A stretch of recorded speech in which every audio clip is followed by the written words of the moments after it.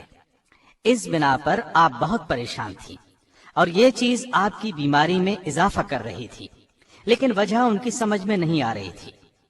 سیدہ عائشہ رضی اللہ عنہا خود فرماتی ہیں، ایک دن میں اور ام مستح قضائے حاجت کے لیے جنگل کی طرف جا رہی تھی کہ راستے میں ام مستح کو ٹھوکر لگی۔ ٹھوکر لگنے پر انہوں نے اپنے بیٹے کو بد دعا دی۔ میں نے ان سے کہا، تم ایسے شخص کو کیوں بد دعا دیتی ہو جو بدر میں شریک ہوا؟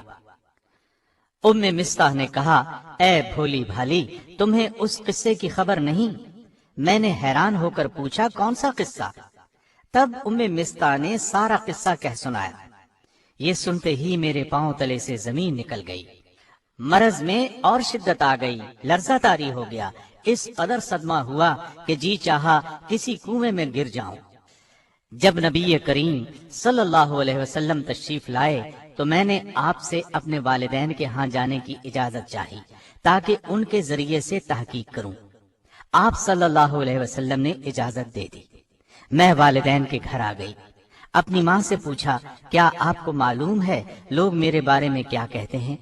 ماں نے کہا، بیٹی تو رنج نہ کر، دنیا کا تو یہی طریقہ ہے، جو عورت خوش شکل ہو، خوبصورت ہو، اپنے شوہر کے نزدیک بلند مرتبہ ہو، دنیا اس سے حسد کرتی ہے، حسد کرنے والی عورتیں اس کے پیچھے پڑ جاتی ہیں۔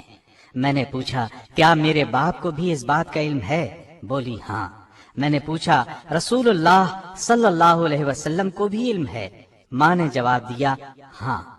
اس پر میں نے کہا، اے ماں، لوگوں میں اس بات کا چرچا ہے اور آپ نے مجھ سے ذکر تک نہیں کیا۔ یہ کہہ کر میں رونے لگی، آنکھوں سے آنسو ابل پڑے۔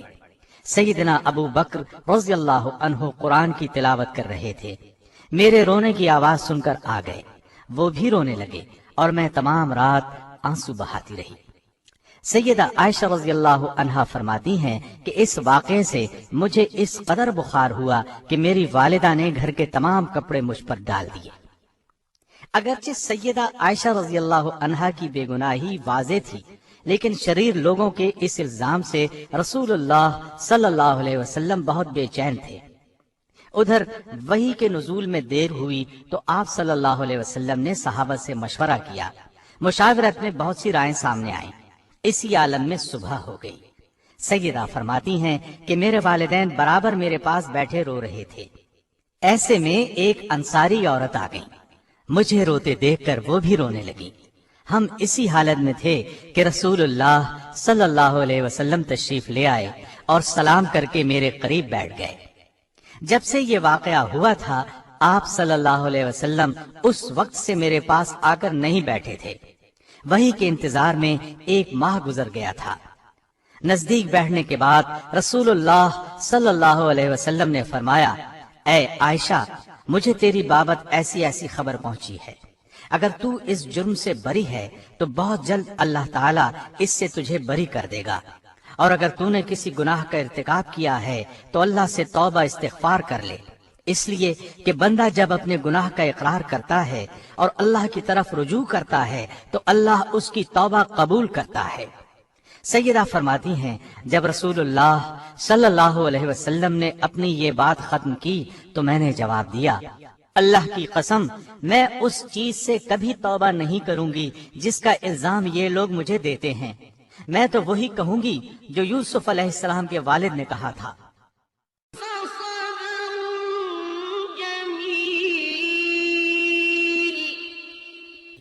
اس وقت مجھے یقین ہو چکا تھا کہ اللہ تعالیٰ میری مدد ضرور فرمائے گا۔ مجھے اس بات کا تصور بھی نہیں تھا کہ اللہ تعالیٰ میرے بارے میں ایسی وحی نازل فرمائے گا جس کی تلاوت ہمیشہ ہوتی رہے گی۔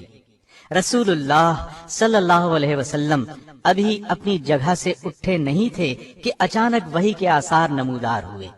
باوجود سردی کے آپ صلی اللہ علیہ وسلم کی پیشانی مبارک سے موتیوں کی طرح پسینے کے قطرے ٹپکنے لگے۔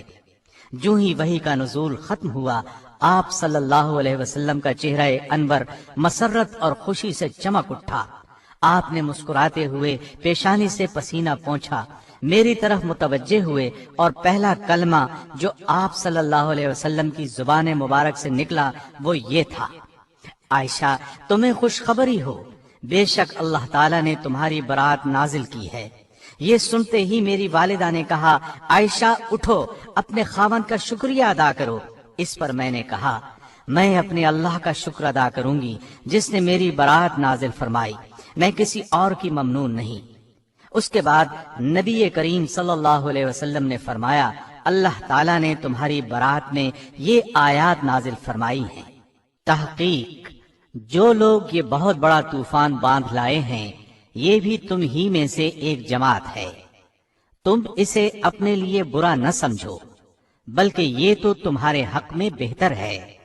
ہاں، ان میں سے ہر شخص پر اتنا ہی گناہ ہے جتنا اس نے کمایا ہے، اور ان میں سے جس نے اس کے بہت بڑے حصے کو سر انجام دیا ہے اس کے لیے عذاب بھی بہت بڑا ہے۔ اس بات کو سنتے ہی مسلمان مردوں اور مسلمان عورتوں نے اپنے لیے نیک گمان کیوں نہ کیا اور کیوں نہ کہا، یہ سری بہتان ہے، اور اس پر 4 گواہ کیوں نہ لائے؟ پس جب یہ لوگ گواہ نہیں لائے تو یہ لوگ یقیناً اللہ کے نزدیک جھوٹے ہیں۔ اگر تم پر دنیا اور آخرت میں اللہ کا فضل اور مہربانی نہ ہوتی تو یقیناً تم نے جس بات کے چرچے شروع کر رکھے تھے اس بارے میں تمہیں سخت عذاب پہنچتا، جبکہ تم میں سے اپنی زبانوں سے نقل در نقل کرنے لگے اور اپنے منہ سے وہ بات نکالنے لگے جس کی تمہیں تحقیق نہ تھی، تم اسے ہلکی بات سمجھتے رہے جبکہ اللہ کے نزدیک بہت بڑی بات تھی۔ اور تم نے ایسی بات کو سنتے ہی کیوں نہ کہہ دیا کہ ہمیں ایسی بات منہ سے نکالنی بھی لائق نہیں، تمہیں یہ کہنا چاہیے تھا، یا اللہ تو پاک ہے، یہ تو بہت بڑا بہتان اور تہمت ہے۔ اللہ تعالیٰ تمہیں نصیحت کرتا ہے کہ آئندہ ایسی حرکت نہ کرنا اگر تم ایمان والے ہو، اور اللہ تعالیٰ تمہارے لیے اپنے احکام واضح طور پر بیان کرتا ہے، اور اللہ علیم اور حکیم ہے۔ تحقیق جو لوگ مسلمانوں میں برائی پھیلانے کے آرزومند رہے ہیں ان کے لیے دنیا اور آخرت میں دردناک عذاب ہے، اور اللہ خوب جانتا ہے اور تم نہیں جانتے۔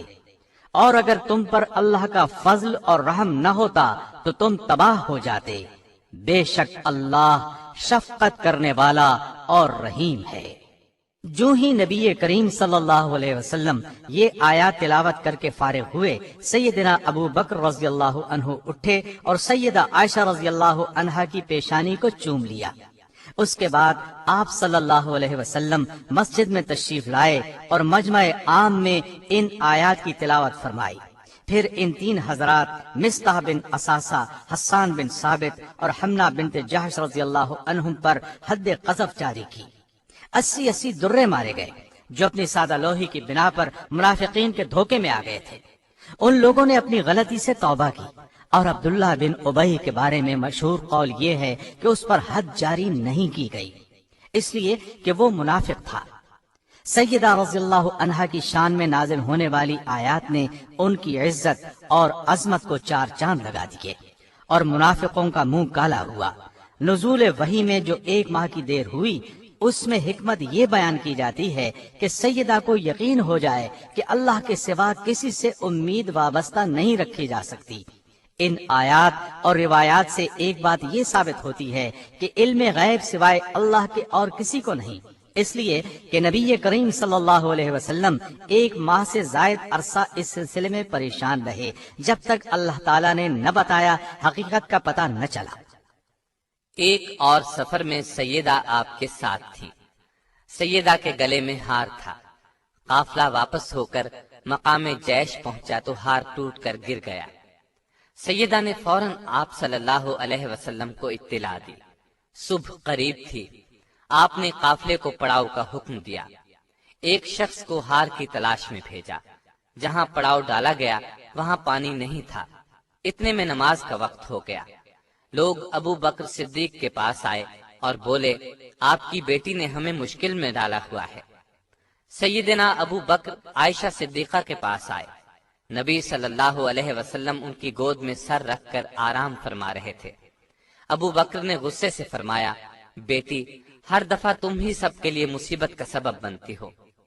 آپ نے ان کے پہلو میں کئی کونچے بھی مارے، لیکن سیدہ نے نبی صلی اللہ علیہ وسلم کی وجہ سے حرکت تک نہ کی۔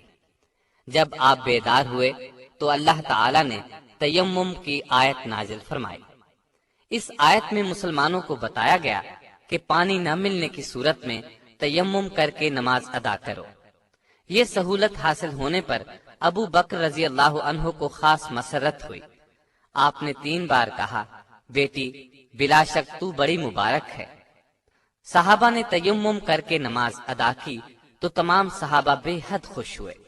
اس وقت صحابہ نے کہا یہ ابو بکر کے گھرانے کی برکت ہے، اور یہ پہلی برکت نہیں، ان کی وجہ سے اور بھی بہت سی آسانیوں کے حکم نازل ہو چکے ہیں۔ سیدہ عائشہ جوانی میں بیوہ ہو گئیں۔ آپ رضی اللہ عنہا نے رسول اللہ صلی اللہ علیہ وسلم کے ساتھ صرف 9 سال گزارے۔ رسول اللہ صلی اللہ علیہ وسلم کی وفات کے وقت عائشہ صدیقہ رضی اللہ عنہا کی عمر صرف 18 برس تھی۔ نبی صلی اللہ علیہ وسلم نے اپنی زندگی کے آخری دن سیدہ عائشہ کے حجرے میں گزارے، انہی کی آغوش میں انتقال فرمایا۔ آپ کی تدفین آپ ہی کے حجرے میں ہوئی۔ آپ کے بعد سیدہ نے 50 سال بیوگی کی زندگی گزاری۔ نبی صلی اللہ علیہ وسلم کے بعد سیدہ عائشہ صدیقہ رضی اللہ عنہا کے والد خلیفہ بنے، 2.25 سال تک خلیفہ رہے، پھر ان کا بھی وقت آن پہنچا۔ ان کے بعد سیدنا فاروق اعظم خلیفہ ہوئے۔ ان کے زمانے میں تمام ازواج مطہرات کو 10-10 ہزار اور سیدہ عائشہ کو 12,000 سالانہ وظیفہ دیا جاتا تھا۔ جو ہی یہ سالانہ خرچ ملتا غریبوں میں تقسیم کر دیا جاتا۔ سیدہ عائشہ رضی اللہ عنہا سیدنا عثمان، سیدنا علی اور سیدنا حسن بن علی رضی اللہ عنہم کے ادوار خلافت میں بقید حیات رہیں، حتیٰ کہ سیدنا امیر معاویہ رضی اللہ عنہ کی مدت خلافت ختم ہونے سے 2 سال پہلے 17 رمضان المبارک 58 ہجری کو انتقال کیا۔ اس وقت آپ رضی اللہ عنہا کی عمر 63 برس تھی۔ اس حساب سے انہوں نے خلافت معاویہ میں اپنی عمر کے آخری 18 سال بسر کیے۔ آپ کی وفات پر سارا مدینہ بلکہ پوری دنیا اسلام غم میں ڈوب گئی۔ اللہ تعالی نے آپ کو اولاد مرحمت نہیں فرمائی۔ سیدہ عائشہ کے دل میں اللہ کا خوف کوٹ کوٹ کر بھرا ہوا تھا، اپنا سب کچھ خیرات کر دیا کرتی تھی، یہاں تک کہ روزہ افطار کرنے کے لیے بھی کچھ نہ بچاتی۔ نبی صلی اللہ علیہ وسلم کے ساتھ رات کو تہجد پڑھا کرتی تھی، اکثر روزے رکھتی تھی، حج کی سختی سے پابندی کرتی تھی، غلام آزاد کرنے کا بہت شوق تھا۔ ایک مرتبہ 40 غلام آزاد کیے۔ پردے کا خاص خیال رکھتی تھی۔ آپ رضی اللہ عنہا کی روایت کردہ احادیث کی تعداد 2210 ہے۔ ان میں سے صحیح بخاری اور صحیح مسلم میں 286 احادیث ہیں۔ آپ رضی اللہ عنہا صرف قرآن اور حدیث کے علوم ہی نہیں جانتی تھیں، بلکہ تاریخ، ادب، خطابت اور شاعری میں بھی انہیں مہارت تھی۔ عورتیں اکثر ان سے مسائل پوچھنے کے لیے آتی۔ نبی صلی اللہ علیہ وسلم آپ کے حق میں دعا فرمایا کرتے تھے، اے اللہ، عائشہ کے اگلے پچھلے، پوشیدہ اور ظاہر تمام گناہوں کو اپنے دامن مغفرت سے ڈھانپ لے۔ آپ یہ دعا سن کر بہت خوش ہوتی۔ سیدہ عائشہ کی ایک خاص خصوصیت یہ بھی ہے کہ سیدنا جبریل علیہ السلام نے سیدہ کو سلام کیا۔ اللہ تعالیٰ نے آسمان سے آپ کی برات بذریعہ وحی نازل کی۔ پوری 10 آیات اس سلسلے میں نازل ہوئیں۔ آپ کے علاوہ رسول اللہ صلی اللہ علیہ وسلم کے نکاح میں کوئی اور کنواری نہیں آئی۔ رسول اللہ صلی اللہ علیہ وسلم سیدہ کے بستر پر ہوتے تو وہیں وحی آ جاتی۔ یہ شرف کسی اور زوجہ مطہرہ کے حصے میں نہیں آیا۔ اللہ تعالی نے اپنے نبی کی روح اس وقت قبض فرمائی جب آپ کا سر سیدہ کے سینے سے لگا ہوا تھا۔ انتقال بھی اسی رات ہوا جس رات ان کی باری تھی۔ آپ صلی اللہ علیہ وسلم انہی کے حجرے میں دفن ہوئے۔ اللہ تعالی کی سیدہ عائشہ رضی اللہ عنہا پر ہزار رحمتیں۔